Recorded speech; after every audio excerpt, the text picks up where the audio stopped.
नमस्कार दोस्तों, ओमकार चौधरी शो में आपका स्वागत है। देखिए, अफ़गानिस्तान, म्यांमार, पाकिस्तान, श्रीलंका, बांग्लादेश, नेपाल और अभी फ़िलीपींस और आज का पूर्वी तिमोर का समाचार हम देख रहे हैं। जगह-जगह ये हिंसा हो रही है, तख्ते पलट हो रहे हैं, चुनी हुई सरकारों को पलटा जा रहा है। जैसे अफ़गानिस्तान में तालिबान ने कब्ज़ा किया, पाकिस्तान में इमरान खान को न केवल सत्ता से बेदखल किया सेना ने, बल्कि उनको जेल में डाल रखा है। बांग्लादेश में शेख हसीना का तख्ता पलटा गया और वहां पर एक जिसको कहते हैं डीप स्टेट का एक एजेंट ला करके बैठा दिया गया सलाहकार के तौर पर, मोहम्मद यूनुस के रूप में। नेपाल में मैं ये तो नहीं कहूँगा कि कार्की साहिबा जो हैं वो कोई डीप स्टेट की हैं, लेकिन वहाँ भी एक चुनी हुई सरकार को, वो चाहे जैसी भी थी, उसका तख्ता पलटा गया। उस पर भ्रष्टाचार के, वंशवाद के तमाम तरह के आरोप लगे, नाकामी के भी, और वो किसी हद तक सही भी थे। लेकिन ये तरीका, सरकारों का तख्ता उलट देना, हिंसा करना, आगजनी, पार्लियामेंट को जला देना, सुप्रीम कोर्ट को जला देना, पूर्व प्रधानमंत्री की बीवी को जिंदा जला देना, ये किसी भी दृष्टि से कोई इसका समर्थन नहीं कर सकता है। तो इस तरह की लगातार हमारे आसपास घटनाएं घट रही हैं और ये जो लद्दाख में हुआ है, लेह में हुआ है, ये अगेन माना जा रहा है कि यहाँ भी एक टेस्ट केस के रूप में वहां पर ये वांगचुक को बैठाया गया। वो 15-16 दिन आमरण अनशन पर या अनशन पर बैठे। इस बीच उन्होंने जमकर के युवाओं को भड़काया। उन्होंने अपने भाषणों में श्रीलंका का नाम भी लिया, नेपाल का भी लिया, बांग्लादेश का भी लिया और जी जैन का भी नाम लिया, जैन जी का भी नाम लिया। तो इरादे क्या हैं? वैसे ताजा खबर ये है कि सोनम वांगचुक को गिरफ्तार कर लिया गया है और उन पर गंभीर धाराएं लगाई गई हैं। तो एक सक्षम सरकार इस समय भारत में बैठी है जो इस तरह की हिमाकत करते हैं या भारत की एकता, अखंडता और संप्रभुता को चुनौती देते हैं, उनसे निपटना ये सरकार बहुत अच्छे तरीके से जानती है। बहुत सारी ऐसी घटनाएं इधर घट रही हैं, केवल भारत के आसपास नहीं, पूरी दुनिया में। रूस यूक्रेन के बीच में 3 साल से ज्यादा अरसा हो गया है, युद्ध थमने का नाम नहीं ले रहा है। इसी तरह हमास और इजराइल के बीच में चल रहा है और एक नया युद्ध डोनाल्ड ट्रंप ने छेड़ दिया है पूरी दुनिया के खिलाफ। एक तरीके से उनकी रंगदारी का तरीका अलग है। टैरिफ के नाम पर वो अलग अलग देशों को धमका रहे हैं और उनसे वसूली कर रहे हैं। तो ये सब कब तक चलेगा और दुनिया क्या ऐसे ही चलेगी आगे? तो मेरे साथ आज बहुत खास मेहमान जुड़ रहे हैं और उनकी विशेषता मैं क्या बताऊं, अलग अलग चैनलों पर जाकर के और उनके अपने खुद के चैनल पर जाकर के आप देख सकते हैं। उनकी बहुत सारी भविष्यवाणियां बड़ी सटीक उतरी हैं, बड़ी खरी उतरी हैं और इस समय जो एस्ट्रोलॉजर हैं उनमें उनका एक सम्मान के साथ नाम लिया जाता है। हम आज जुड़ रहे हैं प्रशांत कपूर साहब के साथ, तो उन्हीं से चर्चा करते हैं, जरा जानने की कोशिश करते हैं ये सब चल क्या रहा है और ये कब तक चलेगा। प्रशांत जी, बहुत स्वागत है आपका। नमस्कार। चौधरी साहब, thanks for the invitation and आपको नमस्कार और व्यूअर्स को जय हिंद, वंदे मातरम। और जिस तरह से आपने बहुत सारी घटनाओं का जिक्र किया अभी कि जैसे बांग्लादेश में भी हुआ, डीप स्टेट की पूरी तैयारी हुई, एग्जीक्यूशन भी कर दिया गया और बाकी तो आपने ऑलरेडी सारे मुद्दों पर आपने एक टच बेस दे ही दिया। और कहीं ना कहीं अब ये भी दिखाई दे रहा है कि क्या भारत को डीप स्टेट बनाने की तैयारी तो नहीं हो रही है कहीं विश्व की। और ऐसी कंट्रीज जो कहीं ना कहीं हमें मित्र तो बोलती हैं लेकिन छुपके छुपके बहुत बड़े पैमाने पर फंडिंग भी होती है।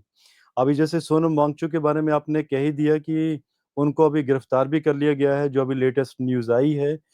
और चौधरी सर, आज से नहीं बल्कि 6 वर्ष हो गए हैं, मैं प्रेडिक्शन दे भी रहा हूँ कि जब 3 सितंबर 2025 भारत की मंगल की महादशा शुरू होगी, तो पूरी दुनिया भारत का पराक्रम देखेगी। क्योंकि भारत की जो मंगल की महादशा है, मंगल एक तो आर्द्रा नक्षत्र के हैं, राहु के नक्षत्र के हैं, इल्यूजन भी देंगे, थोड़ी सी कुछ लोगों की मति भ्रम भी होगी, आर्मी बहुत ज्यादा पावर में होगी, डिफेंस हमारा बहुत स्ट्रांग लेवल पर होगा। और जैसे कि चौधरी सर, अगर हम पीछे घटनाओं को देखें आज तक आजादी के बाद, तो ऐसे ऐसे लोग जो कि अराजकता फैला रखी थी देश में, और इससे कुछ बड़े बड़े काम करते थे देश अहित में, एंड उसके बाद सुप्रीम कोर्ट में जाकर बच भी जाते थे। सर, अब ऐसा नहीं होगा। और आपके इस चैनल के माध्यम से ऐसे लोगों के लिए मेरा मैसेज है कि बेटर है कि देश छोड़ दें। क्योंकि अभी भारत सरकार ने जब 2014 में कहा था कि आर्मी को ओपन हैंड दे दिया गया है, और अगर किसी को ये बातें नहीं समझ में आई हैं, तो अब ये समझ लीजिए कि मंगल आ चुके हैं। मंगल जो कि युद्ध के देवता हैं, और मंगल को युद्ध करना है। पूरा भारत अभी मंगल के प्रभाव में रहेगा, और भारत में आर्मी सबसे ज्यादा प्रभाव में रहेगी।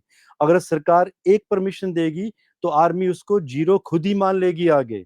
और ऐसे जो आंदोलनकारी हैं, सोनम वांगचू जैसे, और भी राज्यों में जो अभी एक्टिव होने की कोशिशें करेंगे, क्योंकि डिफिकल्ट समय अभी शुरू हो चुका है भारत का। क्योंकि अगर हमें बहुत बड़ा राइज करना है, तो डिफिकल्टीज तो आएंगी। तो अगर डिफिकल्टीज आ रही हैं, तो आप सोचिए कि ये होने क्या वाला है। आर्मी बहुत बड़ा एक्शन लेने वाली है। अभी थोड़ी देर पहले मैं चौधरी सर अपने चैनल पे भी, एस्ट्रो कपूर पे एक लाइव दे रहा था। तो वो कहते हैं ना कि भाषा की एक मर्यादा भी होनी चाहिए, ज्योतिषियों के लिए भी और पत्रोकारों के लिए भी। तो मैं थोड़ा सा इसको बायोलॉजिकल मोड में कहूंगा, मेडिकल मोड में, कि जितने भी लोग हैं आंदोलनकारी, जिनको पता है कि वो गलत कर रहे हैं, सुधर जाएं।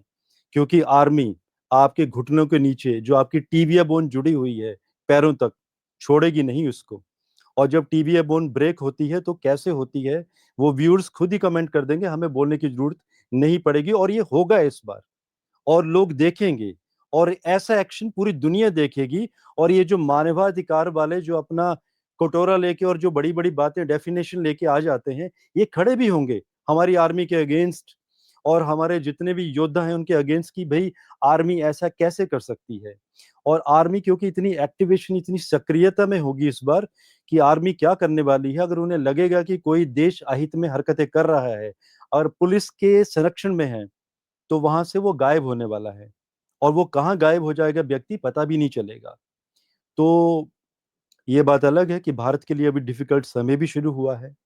ये भी दिखाई दे रहा है कि आंदोलन, ये जो अभी लेह लद्दाख में हुआ, आने वाले समय में ये एक छोटी छोटी घटनाओं की तरह इन्हें माना जाएगा, जो कि आज तक कभी नहीं हुआ। आजादी के बाद दंगे हुए हैं, लेकिन ये 7 वर्ष भारत में दंगों के लिए भी है। और चौधरी सर, ये जो हम मंडेन एस्ट्रोलॉजी, जिसे मेदिनी ज्योतिष कहा जाता है, ये भविष्यवाणियां हमें तभी तो करते हैं ताकि सरकारों तक पहुंचे, और सरकार पहले ही सजग हो सके कि भारत का ज्योतिष भारत के लिए क्या कह रहा है, और उसके लिए पहले से ही तैयारी क्या करनी है। तो आर्मी के लिए, सरकारों के लिए तैयारी यही है कि अगर कोई गलत आपको हरकत करता हुआ नजर आ रहा है, तो हम इंडिकेशन दे चुके हैं कि घुटनों के नीचे उसके साथ करना क्या है। क्योंकि ऐसे लोगों को कंडम करना ही बेहतर होगा। क्योंकि अब विदेशों से देखिएगा, फंडिंग बहुत बड़े पैमाने पर होगी। भारत के जो बैंक हैं, मंगल सेकंड हाउस में है, तो भारत के बैंकों को साइबर अटैक करने की कोशिश की जाएगी। इसलिए भारतवासियों से एक आग्रह भी है मेरा कि कुछ कैश अपने हाथ में रखिए। क्योंकि ये जो साइबर अटैक होंगे, डेटाबेस फिर से रिकवर हो जाएगा, लेकिन ऐसा वक्त भी आएगा कि आपको बैंकों में कुछ नजर नहीं आएगा। तो कुछ कैश इन हैंड हफ्ते 10 दिन के लिए होना बहुत जरूरी है। और रही बात हमारे पड़ोसी राज्यों की, भारत अपने पड़ोसी राज्यों के साथ छोटे छोटे युद्ध करता हुआ भी नजर आ रहा है। आज ये जो ट्रंप ने जो ये टैरिफ वॉर शुरू की है, मार्च 2026 तक इसका अंत होता हुआ नजर आ रहा है। ट्रंप अभी पगला गए हैं। और ये मैंने फरवरी 2025 में ऑलरेडी प्रेडिक्शन कर दी थी कि इस वर्ष राजा भी सूर्य, मंत्री भी सूर्य, कि एक ऐसा पगला राजा आएगा जो पूरी दुनिया को परेशान करेगा। तो ये नहीं पता था कि ये पगला राजा ट्रंप आएगा, लेकिन कोई तो आएगा। तो कम ट्रंप ने वो शुरुआत कर दी है, लेकिन मार्च 2026 तक ही ये सिलसिला चलेगा। और इसी बीच में ट्रंप के ऊपर कोई बहुत बड़ा अटैक, एसेसिनेशन के योग बने हैं विश्व लग्न कुंडली में। सत्ता से बाहर निकल जाना, अपनी ही पार्टी के लोगों द्वारा ट्रंप को सत्ता से हटा देना, ऐसे पूर्ण योग बन चुके हैं। और ये बात अलग है कि हमारे लिए भी परेशानियां होंगी, जैसे कि भारत अभी चाइना के बहुत क्लोज जा चुका है। रशिया तो हमारा सच्चा मित्र हमेशा ही रहा है। रशिया जो हमारे लिए बोलता है वो करता भी है, लेकिन चाइना धोखा देगा। जैसे कि गलवान में 16 जून 2020 को गलवान घाटी में चाइना ने जो किया था और हमारी भारतीय आर्मी ने जो पराक्रम दिखाया था, सिमिलर घटनाएं 2026 में भी चाइना के द्वारा भारत के अगेंस्ट करती हुई दिखाई दे रही हैं। और ऐसी छुटमुट घटनाएं होंगी। तो अगर कहीं लगता है हमारे भारत के देश के लोगों को कि हिंदी चीनी भाई भाई, तो ये तो हमने आज तक वाक्य ही सुना है। हमारी भी उम्र हो गई है, लेकिन ये सिर्फ शब्दों में ही, किताबों में सुनते आए हैं चीनी हिंदी चीनी भाई भाई, जो कि कभी पॉसिबल हो नहीं सकेगा। तो ये समय है भारत को आत्मनिर्भर बनने का, सक्षम होने का। और सक्षम किस तरह से? डिफेंस में हमसे बेहतर कोई नहीं होने वाला है। हम पूरी दुनिया को, अगर हम फ्रांस, इज़राइल, ब्रिटेन, रशिया की बात भी करें, यूएसए की बात भी करें, तो भारत अगले 7 वर्षों में इन कंट्रीज को भी ओवर पावर करेगा, बहुत आगे निकल जाएगा डिफेंस में। पूरी दुनिया में जहां पर भी वेपन्स की डिमांड होगी जो पूरी नहीं हो सकेगी किसी देश के द्वारा, भारत ही डिफेंस की डिमांड को पूरा करेगा। एक तरफ ऐसा भी आएगा एक समय कि हमारे उद्योग गिरेंगे, अचानक बड़ी बड़ी इंडस्ट्रीज कोलैप्स होंगी, और जिनके कोई ना कोई फॉरेन से फंडिंग कनेक्शंस, क्वार्टरली रिपोर्ट का गलत दिखाना, वो बिकॉज ऑफ दिस उद्योगों की वजह से स्टॉक मार्केट का क्रैश होना। और दूसरी तरफ डिफेंस सेक्टर हमारा बहुत ऊपर जाएगा। डिफेंस सेक्टर तो ये बता रहा है कि 10 to 15 टाइम अगले 7 वर्षों में ग्रोथ होती हुई नजर आ रही है स्टॉक मार्केट में। बाकी इंफ्रास्ट्रक्चर तो आप सोच लीजिए कितना होगा। अभी HAL रिटायर कर रहा है आज MiG-21 को। हमारे तेजस आने वाले हैं, स्क्वाड्रन में ऐड होने वाले हैं। तो चौधरी साहब, बहुत अच्छा अच्छा देश में होने वाला है, लेकिन डिफिकल्ट समय भी है कि हमें अपने देश को दंगों से बचाना है। और जब जैनजिस की बात आती है तो इन्हें बेटर है कि ये जैनजिस जो हैं ये कुछ क्रिएटिविटी करें, पुराने लोगों से सीखें, बहकावे में ना आए, क्योंकि बहकावे में आएंगे आर्मी इस समय अपना हाथ सबके ऊपर गर्म करने वाली है। और जो माता पिता जिन्होंने अपने बच्चों को संभाल के नहीं रखा है, उन माता पिता के लिए भी मेरा मैसेज है कि अपने बच्चों को समझाएं, घर में बिठाएं, उन्हें अपने देश की उपलब्धियों के बारे में, अचीवमेंट्स के बारे में, आर्मी के बारे में, सरकारों में के बारे में बताएं कि ऐसी सख्त सरकार ना तो पहले थी, ना तो दोबारा कभी आएगी, और ये किसी को बख्शेगी नहीं, किसी गलत आदमी को। तो देशद्रोहियों के लिए ये जो समय अभी शुरू हुआ है ये अनुकूल नहीं है। मंगल बर्बाद कर देगा इन देशद्रोहियों को अभी। प्रशांत जी, आगे बढ़ने से पहले मैं ये जरूर जानना चाहूंगा, आपने बार बार आर्मी का नाम लिया है। हमारे देश में कभी भी आर्मी ने कोई हस्तक्षेप नहीं किया है अंदरूनी मामलों में। वो केवल पश्चिमी सीमा पर या पूर्वी सीमा या उत्तरी सीमा जो चीन से लगती हुई है वहां तैनात रही है, या कभी आपदा आती है, कोई अचानक जरूरत पड़ती है उसकी, तो तब वो मदद के लिए पहुंचती है। आर्मी से आपका मतलब सुरक्षा बलों से है, पुलिस से है? चौधरी सर, इस क्वेश्चन का आंसर मैं थोड़ा सा अलग तरीके से दूंगा आपको, बल्कि व्यूअर्स के लिए भी बेटर है कि एक अलग प्रोस्पेक्ट भी देखा जाए। सर, आपने देखा होगा 2014 से पहले हमारी सरकारें जब कुछ होता था तो हम हाथ जोड़ते थे यूएस के आगे कि माई बाप बताइए क्या करना है। और 2014 के बाद चीजें काफी बदल गई। जब मंगल की महादशा शुरू हुई तो मैंने इसी वर्ष के आरंभ में कह दिया था कि भारत अभी सुनेगा नहीं, सुनाएगा। भारतीय सरकार किसी की नहीं सुनेगी। तो आप देखिए ना चौधरी सर, अभी क्या हो रहा है। अभी जो भी अभी घटनाएं हुई हैं, भारत किसकी सुन रहा है अभी? किसी की नहीं सुन रहा है। भारत अभी जिद में आ गया है कि आप टैरिफ वार खेलोगे, फार्मास्यूटिकल पे भी 100% लगाओगे, 50% लगाओगे, वीजा गेम खेलोगे, कि कुछ भी करोगे, हम नहीं सुनेंगे अभी आपकी। आप ये क्रेडिट लेने की कोशिश करेंगे कि आपको नोबेल पुरस्कार चाहिए पीस का ट्रंप को, तो भी हम सुनेंगे नहीं। हम बताएंगे कि जी नहीं, आपके कहने पर हमने पाकिस्तान के ऊपर डिसएंगेजमेंट नहीं किया था। भारत ने अपनी मर्जी से डिसएंगेजमेंट किया था युद्ध के समय में, और वो भी स्थगित किया था, रोका नहीं था। तो ये मेरा एक प्रोस्पेक्ट था बताने का। अब आती है बात आर्मी के ऊपर। चौधरी सर, सिद्धांत है कुछ ज्योतिष के, क्योंकि मंगल सेकंड हाउस में है, वृषभ लगन है भारत की कुंडली का। मंगल वर्गों में बहुत पावरफुल चला गया है। तो जब मंगल पावर में चला जाता है, तो मंगल का आधिपत्य है युद्ध के ऊपर, वॉर, क्योंकि मंगल को युद्ध का देवता कहा जाता है। तो जब युद्ध की बात हो रही है तो मंगल पराक्रम में आएगा, पराक्रम हमारे देश का बढ़ेगा, और जब पराक्रम बढ़ता है तो ऐसा देश किसी की सुनता नहीं है। इजराइल को देख लीजिए, जब इजराइल को कभी पता चलता है कि उसके देश के ऊपर कोई अटैक होने वाला है, कोई षड्यंत्र होने वाला है, तो कई बार हमने सुना है कि वो रात को एयर स्ट्राइक कर देते हैं। ये बात अलग है कि 7 अक्टूबर 2023 के बाद वो कुछ ज्यादा ही उलझ गए हैं वॉर में। तो यही तो है मंगल। पुलिस की बात हो ही नहीं रही है यहाँ पे। ये बात अलग है कि पुलिस में जब भी कोई व्यक्ति शासन करता है या आईएएस सॉरी आईपीएस बनता है, तो उसमें पुलिस के ऊपर मंगल का रोल रहता है, लेकिन उसमें गुरु का भी प्रभाव होता है। लेकिन मंगल इज कंप्लीटली आर्मी, जो कि आर्मी किसी की नहीं सुनेगी। सरकार में भी अगर विरोधी पक्ष कुछ गलत करेंगे, अब इसको और अच्छे से एक्सप्लेन करता हूं। कुंडली भारत की सप्तमेश मंगल सेकंड हाउस में। सप्तमेश क्या है? विरोधी पक्ष। आने वाला समय तो ये भी बता रहा है कि अगर लोग समझदार नहीं हुए, तो आने वाले समय में जो नई सरकारें बनेंगी, वो मिली-जुली सरकारें बनेगी। विरोधी पक्ष बहुत ज्यादा एक्टिव होगा, सरकारों को बार बार गिराने की कोशिश करेगा, अपनी चलाएगा। तब सरकार जब परेशानी में होगी, आर्मी एक्शन में आ जाएगी।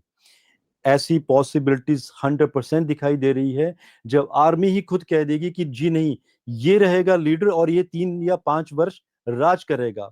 एक साम्यवादी सरकार की तरह भारत चलेगा, जैसे चाइना में साम्यवादी सरकार है। चौधरी सर, सुनने में अच्छा नहीं लगेगा, कुछ व्यूअर्स भी कमेंट करेंगे कि ऐसा कैसे हो सकता है।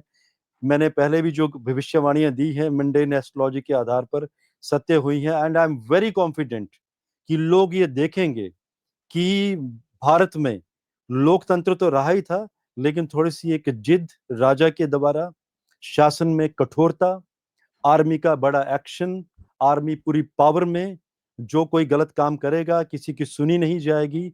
और अगर सरकारें भी, अपोजिशन अगर सरकारों को गिराने की कोशिश करेगा, आर्मी अपने हाथ में कंट्रोल ले लेगी। पाकिस्तान की तरह नहीं करेगी कि खुद सत्ता पर बैठ जाएगी, लेकिन रनिंग सरकार में उनको लगेगा जो रनिंग सरकार में अच्छा नेता है, जो देश चला सकता है, आर्मी उनको पुश करेगी कि आप सरकारों को चलाइए। तो इस तरह से मैं एक्सप्लेन करना चाहता हूं मंगल के पराक्रम को, जो भारत की कुंडली में दिखाई दे रहा है। जी, मैंने ये सवाल इसलिए किया है कि आर्मी हमारे यहाँ कभी भी घरेलू मामलों में हस्तक्षेप नहीं करती है। ये जो प्रवृत्ति है, ये पाकिस्तान में है, ये म्यांमार में है, ये बांग्लादेश में है, ये दूसरे कुछ देशों में भी है, लेकिन हमारे यहाँ नहीं है।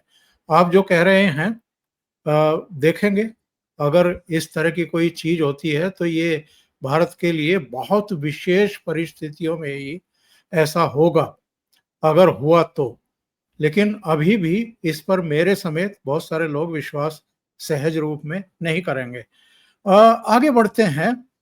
ये जो डोनाल्ड ट्रंप की आपने चर्चा की है, वो जिस तरीके से टैरिफ के नाम पर पूरी दुनिया को परेशान कर रहे हैं, एक तरीके से धौंस पट्टी दिखा रहे हैं, ये भी कह सकता हूँ कि रंगदारी वसूल कर रहे हैं। बिल्कुल अ, सर, रंगदारी बहुत डॉलर अच्छा शब्द प्रयोग किया आपने।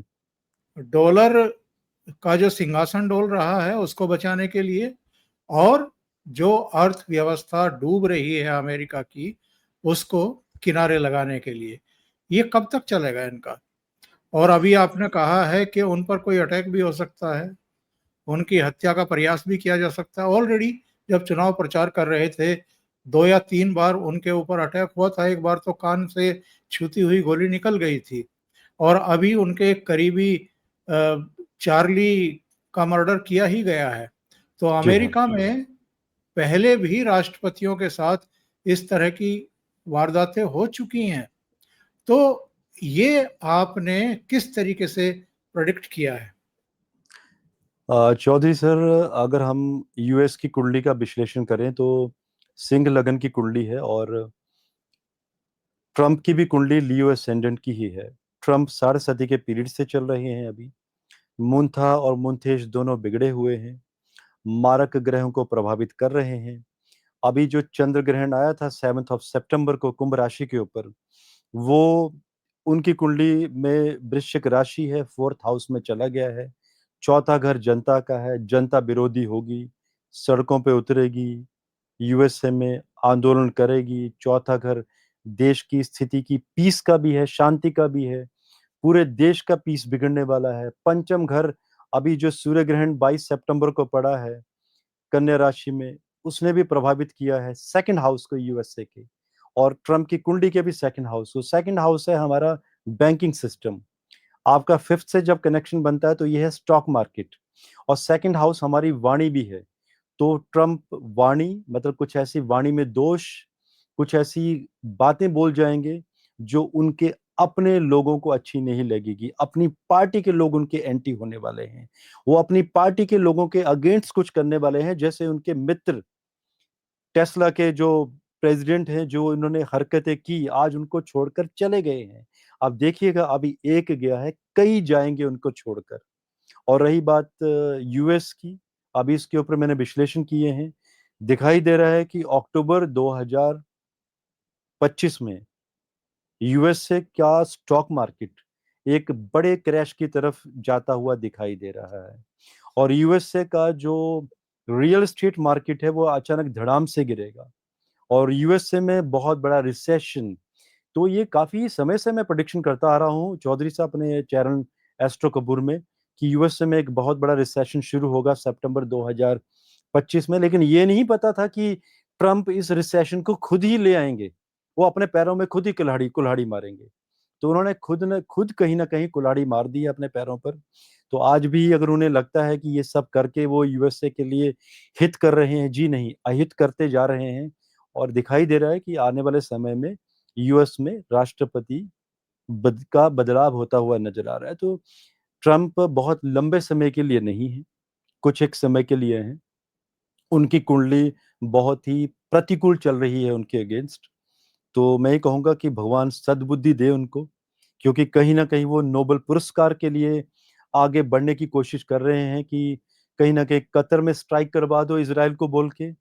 फिर कतर को कहो कि देखिए मैंने इस स्ट्राइक को स्टॉप करवा दिया, तो इसके लिए शांति पुरस्कार के लिए इनको नॉमिनेट किया जाए। यही तो चल रही है तैयारी उनकी।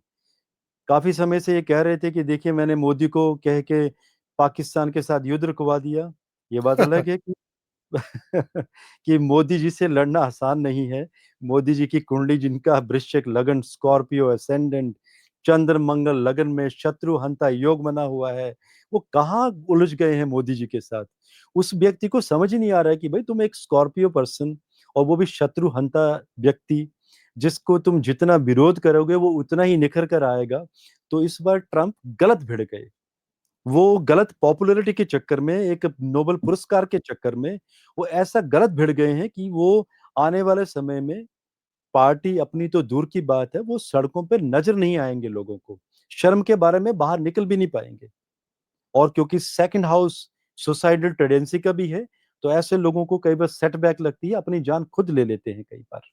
और 2nd house means earth sign. Earth sign means कि अर्थ कनेक्ट, जब लोग हैंग कर लेते हैं अपने आप को, लटक के फांसी लगा लेते हैं, तो ऐसे भी योग दिखाई देते हैं। अब फांसी के बहुत सारे इसमें वाक्यात निकल कर आते हैं मेदिनी ज्योतिष में। मेदिनी ज्योतिष ऐसा है कि आज भी इसे डी कोड करना अपने अपने तरीके हैं, तो ये मेरे तरीके हैं चौधरी सर डी कोड करने के इनको। ये बताइए, ये अफ़गानिस्तान, पाकिस्तान, म्यांमार, श्रीलंका, बांग्लादेश, नेपाल, ये सब जब हो रहे थे ये सब एक के बाद एक, तो यहाँ कुछ उछल-उछल करके तालियाँ बजाने वाले लोग रहे हैं। जी हाँ। अभी जो कुछ लद्दाख में हुआ है, लेह में हुआ है, उसके बाद एक पार्टी के नेता चुप्पी साधे हुए हैं, दूसरी पार्टियों के नेता कुछ-कुछ बयानबाजी कर रहे हैं और वांगचुक को गांधीवादी बताने की कोशिश कर रहे हैं। क्या भारत में कोई सीरियस इस तरह की थ्रेट आप देख रहे हैं आने वाले महीनों में? क्योंकि इधर एक मूवमेंट चला है पिछले 1 सप्ताह के भीतर, आई जी हाँ। लव मोहम्मद, और ये लगभग हर बड़े और जहाँ मुस्लिम कम्युनिटी है, वहाँ पर ये झंडे बैनर लेकर के निकल रहे हैं। क्या इसके पीछे कोई बड़ी साजिश है और ये देश को सुलगाने की कोशिश हो रही है? और जिस बात की चर्चा आप कर रहे थे, क्या ऐसी नौबत भी आ सकती है कि आर्मी को तलब करना पड़े? सर, नौबत आ नहीं सकती, नौबत आएगी अभी। चंद्र ग्रहण 7 ऑफ सितंबर को था। 90 दिनों तक इसका प्रभाव रहेगा। तो हम अगर मान के चलें तो 7 ऑफ दिसंबर 2025 से पहले पहले ऐसे योग दिखाई दे रहे हैं कि कुछ एक लोग भारत देश को दंगों में झुलसाने की कोशिशें करेंगे और थोड़े से कामयाब होंगे भी। एंड उसके बाद आर्मी फुल एक्शन में आएगी, और ऐसे एक्शन में आएगी जैसा एक्शन किसी ने पहले ना तो कभी कल्पना की थी ना कभी देखा था। और ये योग ऑलरेडी भारत की कुंडली में बने हैं, जिसमें कि उत्तर प्रदेश में बड़ी घटनाएं होती हुई नजर आ रही हैं, पंजाब प्रांत में कुछ बड़ा होता हुआ नजर आ रहा है, वेस्ट बंगाल में कुछ भयंकर घटनाएं, दंगा फसाद, ऐसी घटनाएं बड़े पैमाने पर इन अगले 80 दिनों के अंदर अंदर होती हुई नजर आ रही है। तो देखिए चौधरी सर, समय अनुकूल नहीं है भारत के लिए, इसलिए बेटर रहेगा कि आर्मी इस बार पूरे एक्शन में आ ही जाए। ताकि आएगी तो कुछ लोगों के लिए मैसेज मिलेगा, जैसे मैंने कहा कि जब घुटनों के नीचे से लोग जब कंडम होंगे, जब घरों में बैठेंगे, तब बाकियों को भी अक्ल आएगी। और ये जो नारे लगा के निकले हैं कि आई लव मोहम्मद, ये वाकयात ही रह जाएंगे लोगों के। दूसरे मैं ये जानना चाहूँगा मोदी जी को लेकर के, उनके कार्यकाल को लेकर के, आगे के राजनीतिक जीवन को लेकर के बहुत सारे एस्ट्रोलॉजर आजकल घोषणाएँ कर रहे हैं। कुछ कह रहे हैं कि जी ये तो 2029 तक ही प्राइम मिनिस्टर नहीं रहेंगे, बीच में ही क्विट करना पड़ सकता है या कोई और आ सकता है। अभी राजनाथ सिंह का मैं एक इंटरव्यू देख रहा था चित्रा त्रिपाठी के साथ। उन्होंने भी ये जानने की कोशिश की, तो उन्होंने कहा कि 2029 में, 2034 में, 2039 में मोदी जी ही चेहरा रहेंगे। ये तो चलिए मैं कहता हूँ कि बीजेपी की के बड़े नेताओं का सपना है कि मोदी जी के नेतृत्व में बीजेपी लगातार कामयाबियाँ हासिल करते रहे, क्योंकि उनकी लोकप्रियता ही इतनी है, लोग उनको पसंद ही इतना करते हैं। लेकिन 2034 या 39 तक तो उनकी आयु भी काफ़ी हो चुकी होगी। वो कितना सक्रिय रह पाएँगे, ये अपने आप में सवाल है। हालाँकि स्वस्थ हैं, अभी भी विमान की सीढ़ियाँ अ, लगभग दौड़ते हुए चढ़ जाते हैं। तो मेरा कहना ये है कि मोदी जी के बारे में क्या आकलन है आपका? कब तक सक्रिय रहेंगे? कब तक भारत का नेतृत्व करने वाले हैं? चौधरी सर, अगर हम मोदी जी की कुंडली का विश्लेषण करें, तो एक विश्लेषण हमें और भी करना पड़ेगा जब हम मेदिनी ज्योतिष के सिद्धांतों को मद्देनजर रखते हैं। हमारे आरएसएस हेड मोहन भागवत जी, उनकी डेट ऑफ बर्थ है 11 सितंबर 1950। सुबह का ही समय है, उनका भी स्कॉर्पियो असेंडेंट है। तो मात्र 8 दिनों का फर्क है दोनों नेताओं के जन्म में, 7 दिनों का। और सिर्फ चंद्रमा की स्थिति बदली है और बुध की स्थिति, थोड़ा सा नक्षत्रों में डिग्री बदली है। और ये दिखाई दे रहा है कि अभी आरएसएस के हेड रेजिग्नेशन देंगे, आरएसएस का कोई नया हेड बनने वाला है। जब ऐसा होगा तो ये डिमांड आरएसएस के द्वारा ही उठेगी कि भारतीय जनता पार्टी में भी देश का नेता चेंज किया जाए। तो ये इनके इंटरनल मामले होंगे और वहीं से विद्रोह शुरू होगा। और ये जो विरोधाभास होगा ये आरएसएस के द्वारा ही होगा। और जैसे कि मैंने बहुत पहले विश्लेषण दिया था 2019 में कि अगले जो उत्तराधिकारी हैं वो आदित्यनाथ योगी जी दिखाई दे रहे हैं भारत के प्रधानमंत्री बनते हुए। और जो मालूम है कई लोग आज भी ये क्वेश्चन सोचते होंगे और ये भी विश्लेषण करते होंगे कि वो अभी तक इतने तैयार नहीं है। Even I do agree.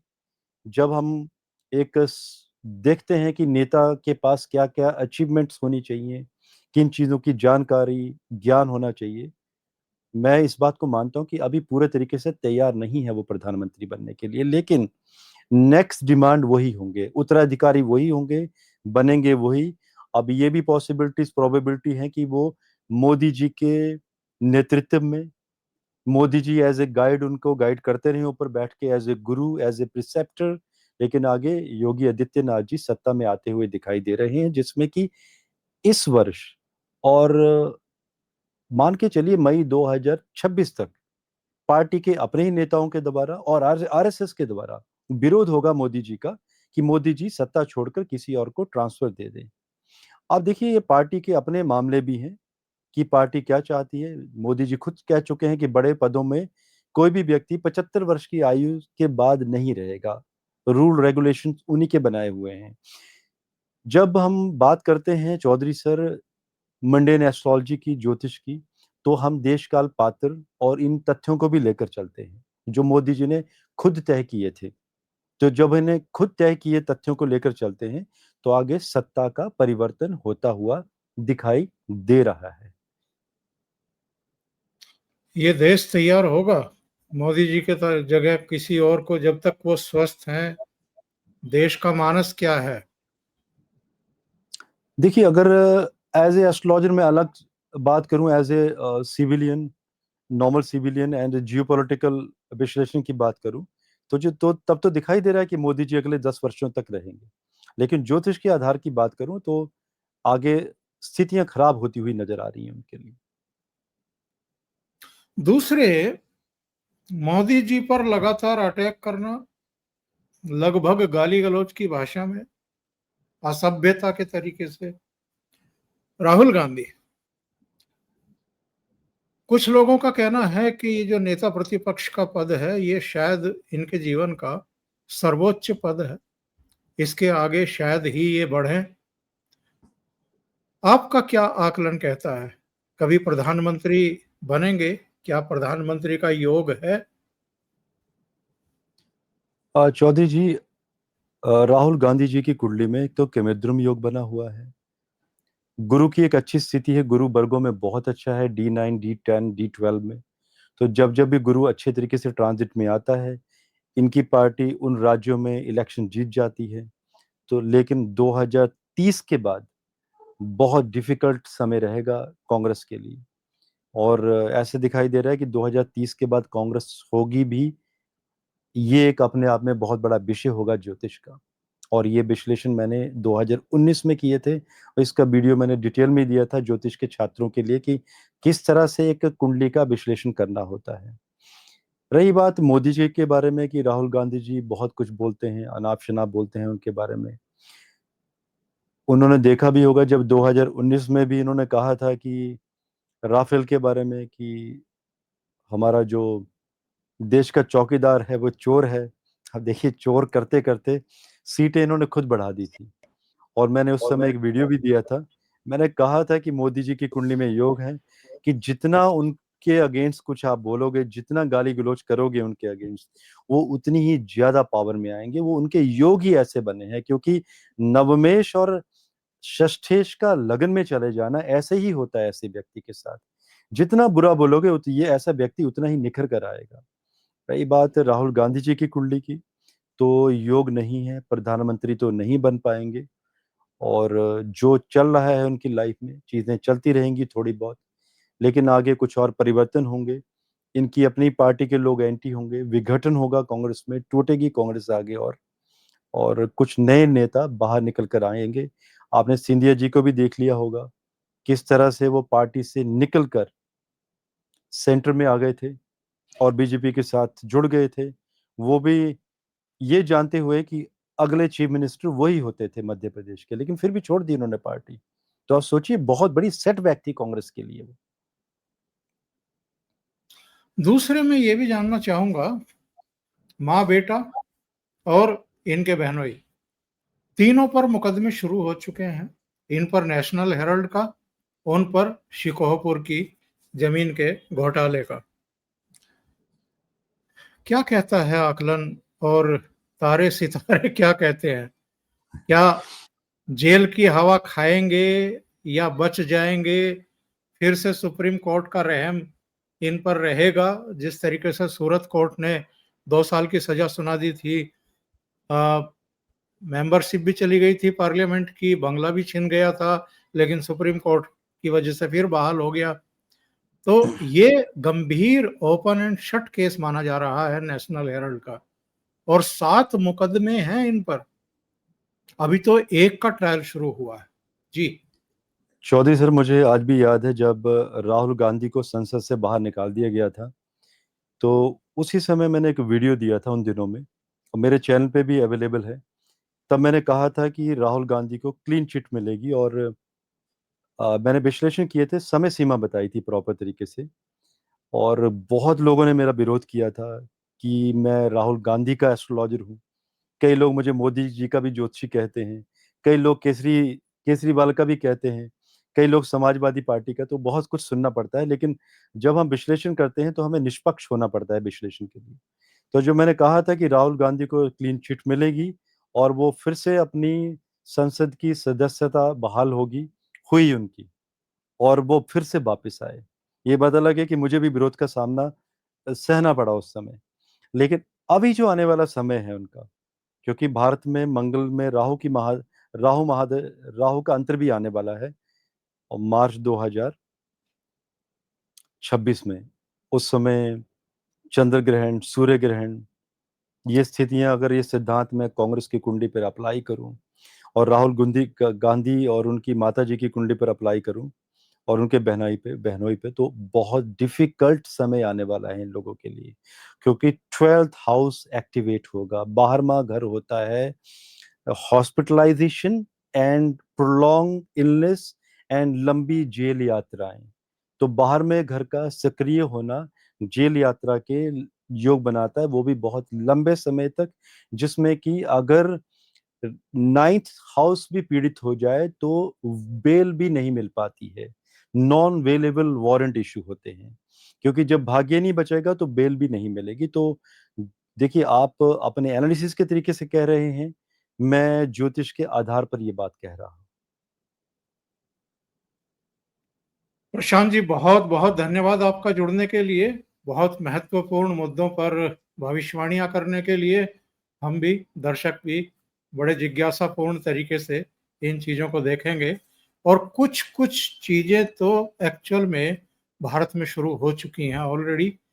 बहुत सारे खतरे हमें दिखाई दे रहे हैं, जिस तरीके से देश को अलग अलग हिस्सों से सुलगाने की कोशिश हो रही है। और जिस तरह राहुल गांधी एक्चुअल में केरोसिन की बात कहते रहे हैं, दिया सलाई दिखाने की बात कहते रहे हैं, विदेश दौरे जो इनके रहस्यमय होते हैं वो भी, और जिस तरह की लैंग्वेज है, जिस तरह से इशारे करते हैं कि बस थोड़ा सा रुक जाइए, फिर बताते हैं, इससे पता लगता है कि कुछ चीजें हैं जो ये प्लान कर रहे हैं। किसके इशारे पर कर रहे हैं, अब ये भी किसी से दबा छिपा नहीं है। प्रशांत जी, बहुत बहुत धन्यवाद जुड़ने के लिए। और चौधरी साहब, महत्व आपको भी बहुत बहुत धन्यवाद। आप बहुत ही नॉलेजेबल हैं, और आज आपसे हम रूबरू हुए हैं, बहुत अच्छा लगा है आपसे बात करके। और सर, आपको भी जय हिंद, और जितने भी लोग जुड़े हैं, जय हिंद, भारत माता की जय। भारत माता की जय। नमस्कार। नमस्कार।